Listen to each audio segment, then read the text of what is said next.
पत्नी से झगड़ा कर एक युवक पहुंचा जंगल में। वहां साधु के साथ करने लगा सत्संग, लेकिन प्रवचन में सुनी ज्ञान की बातें अपनी जिंदगी में नहीं कर पा रहा था उपयोग।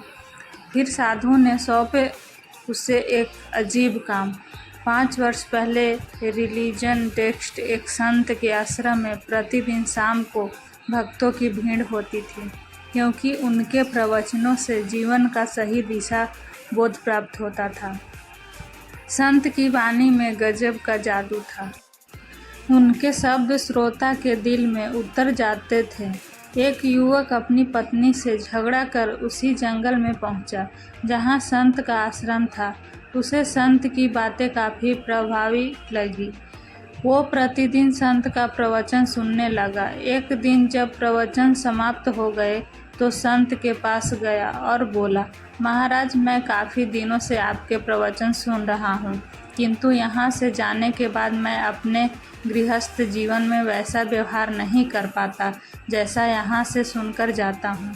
पत्नी से किसी न किसी बात पर झगड़ा हो ही जाता है। इससे सत्संग के महत्व पर शंका भी होने लगती है। बताइए मैं क्या करूं? संत ने युवक को बांस की एक टोकरी देते हुए उसमें पानी भरकर लाने के लिए कहा। युवक टोकरी में जल भरने में असफल रहा। संत ने यह कार्य निरंतर जारी रखने के लिए कहा। युवक प्रतिदिन टोकरी में जल भरने का प्रयास करता, किंतु सफल नहीं हो पाता।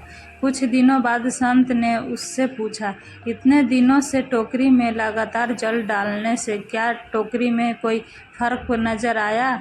युवक बोला, एक फर्क जरूर नजर आया है। पहले टोकरी के साथ मिट्टी जमा होती थी, अब वह साफ दिखाई देती है। कोई गंदगी नहीं दिखाई देती है और इसके छेद पहले जितने बड़े नहीं रह गए, वे बहुत छोटे हो गए हैं।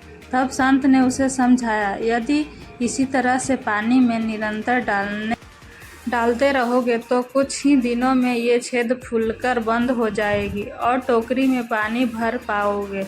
इसी प्रकार जो निरंतर सत्संग कहते हैं, उनका मन एक दिन अवश्य निर्मल हो जाता है। अवगुणों के छिद्र भरने लगते हैं और गुणों का जल भरने लगता है। युवक ने संत से अपनी समस्या का समाधान पा लिया। निरंतर सत्संग के दुर्जन भी सज्जन हो जाते हैं, क्योंकि महापुरुषों की पवित्र वाणी उनके मानसिक विकारों को दूर कर उनमें सद्विचारों को बढ़ाती है और हमारे कुविचारों को दूर करती है। अगर कहानी अच्छी लगी तो मेरे चैनल को सब्सक्राइब करें और मेरी वीडियो को लाइक करें और ज़्यादा से ज़्यादा शेयर